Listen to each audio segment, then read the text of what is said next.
Hi, I'm completely frustrated. I listen to these Conan the Barbarian audiobooks on YouTube, and God bless his heart for trying. There's this guy, and he's from Louisiana, and man, he really just loves Conan and is enthusiastic about it. But it just doesn't have the right feel somehow. This is a map from the Conan book, the Lands of Conan, Western Ocean, Vanaheim, Asgard, Hyperborea, Pictish wilderness along the coast, Samaria.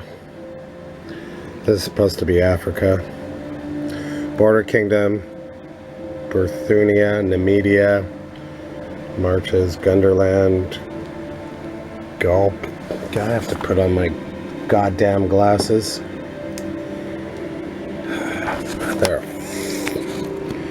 This book makes me want to swear. The actual material makes me want to swear. Because I know Conan just swears prolifically, and he can't really put that in a book, can you? Especially not during the 30s.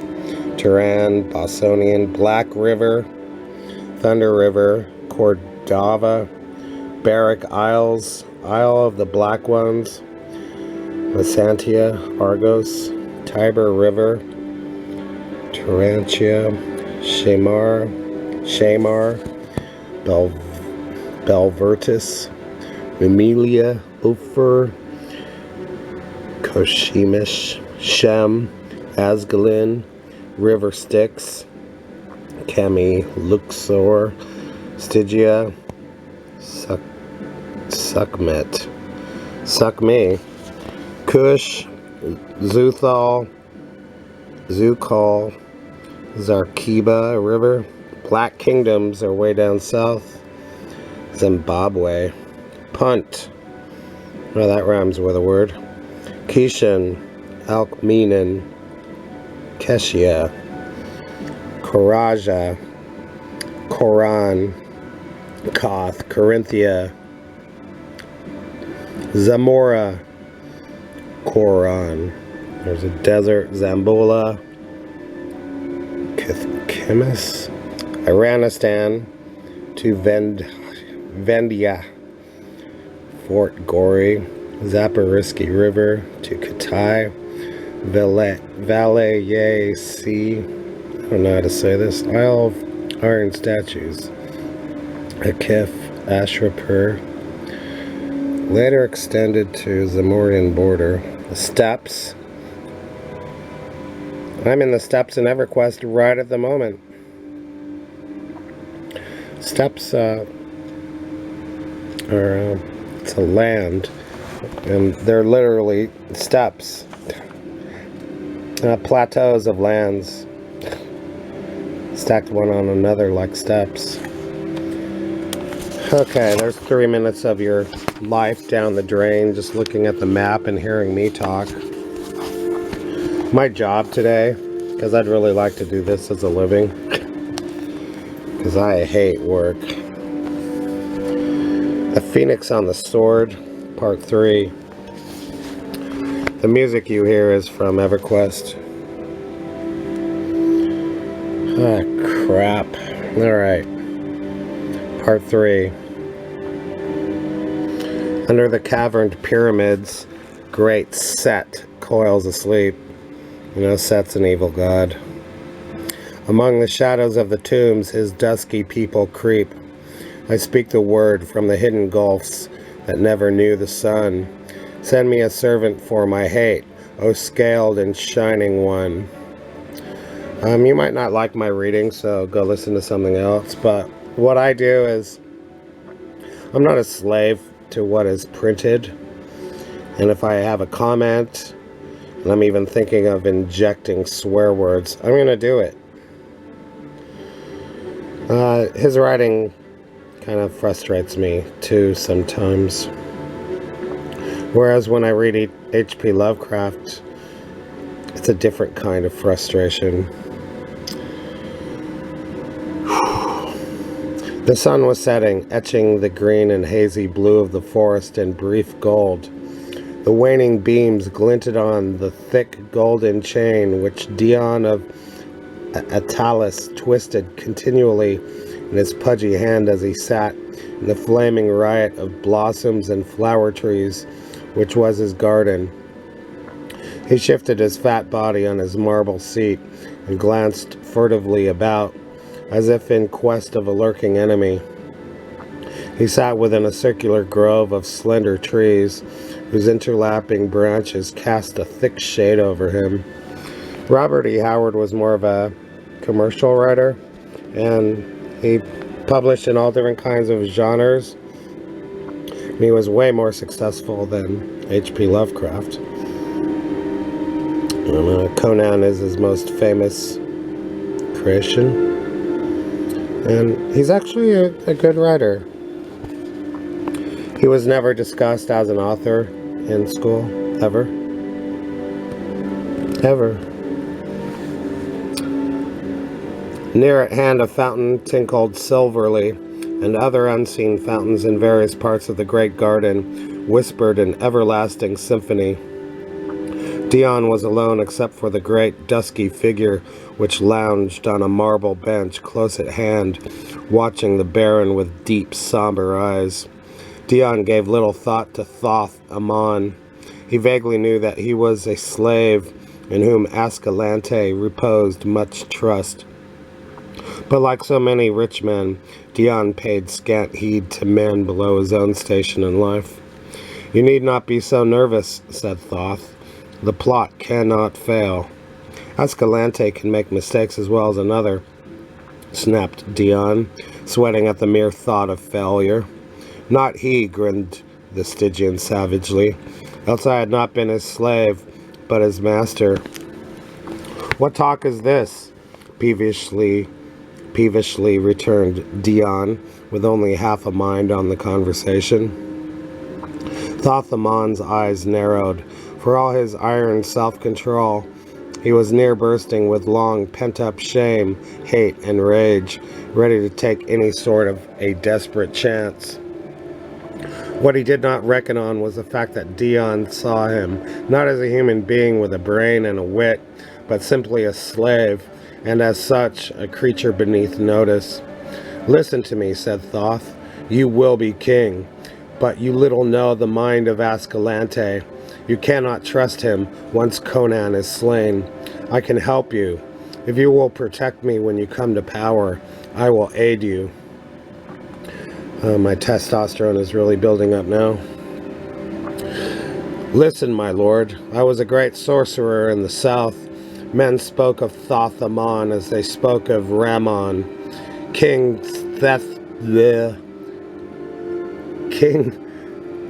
Thesphon of Stygia gave me great honor, casting down the magicians from the high places to exalt me above them. They hated me, but they feared me, for I controlled beings from outside, which came at my call and did my bidding.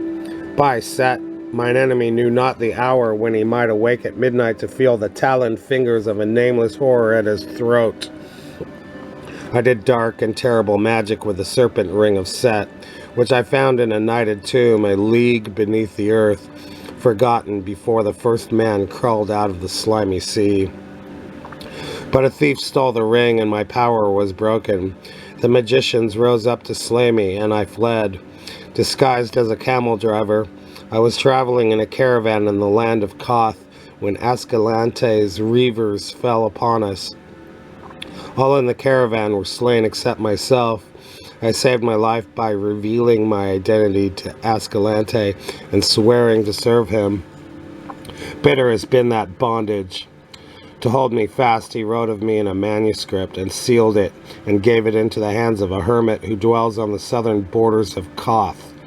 I dare not strike a dagger into him while he sleeps, or betray him to his enemies, for then the hermit would open the manuscript and read, "Thus Ascalante instructed him," and he would speak a word in Stygia. Again Thoth shuddered, and an ashen hue tinged his dusky skin. "Men knew me not in Aquilonia," he said, But should my enemies in Stygia learn my whereabouts, not the width of half a world between us would suffice to save me from such a doom as would blast the soul of a bronze statue. Only a king with castles and hosts of swordsmen could protect me. So I have told you my secret and urged that you make a pact with me. I can aid you with my wisdom, and you can protect me. And someday I will find the ring. Ring? Ring? Thoth had underestimated the man's utter egoism. Dion had not even been listening to the slave's words. So completely engrossed was he in his own thoughts. But the final word stirred a ripple in his self-centeredness. Ring, he repeated? That makes me remember my ring of good fortune. I had it from a Shemitish thief who swore he stole it from a wizard far to the south, and that it would bring me luck. I paid him enough, Mitra knows. By the gods, I need all the luck I can have. What with Volmena and Escalante dragging me into their bloody plots, I'll see to the ring. Thoth sprang up, blood mounting darkly to his face, while his eyes flamed with the stunned fury of a man who suddenly realizes the full depths of a fool's swinish stupidity. Dion never heeded him. Lifting a secret lid in the marble seat, he fumbled for a moment among a heap of gigas of various kinds. Gigas? I never saw that word before. Of various kinds. Barbaric charms, bits of bones, pieces of tawdry jewelry, luck pieces and conjures which the man's superstitious nature had prompted him to collect. Ah, here it is. He triumphantly lifted a ring of curious make. It was of a metal like copper, and was made in the form of a scaled serpent, coiled in 3 loops, with its tail in its mouth. Its eyes were yellow gems which glittered balefully. Thothamon cried out as if he had been struck, and Dion wheeled and gaped, his face suddenly bloodless. The slave's eyes were blazing, his mouth wide, his huge dusky hands outstretched like talons. "The ring, by Set, the ring!" he shrieked. "My ring! Stolen from me!" Steel glittered in the Stygian's hand, and with a heave of his great dusky shoulders, he drove the dagger into the Baron's fat, hideous, fucking fat slob of a gross body. Dion's high, thin squeal broke in a strangled gurgle, and his whole flabby frame collapsed like melted butter. A fool to the end, he died in mad terror, not knowing why, flinging aside the crumpled corpse, already forgetful of it. Thoth grasped the ring in both hands, his dark eyes blazing with a fearful avidness. "My ring," he whispered in terrible exultation. "My power!" How long he crouched over the baleful thing, motionless as a statue, drinking the evil aura of it into his dark soul, not even the Stygian knew. When he shook himself from his revelry and drew back his mind from the nighted abysses where it had been questing. Testosterone. The moon was rising, casting long shadows across the smooth marble back of the garden seat, at the foot of which sprawled the darker shadow which had been the lord of Attalus. "No more, Escalante, no more," whispered the Stygian, and his eyes burned red as a vampire's in the gloom.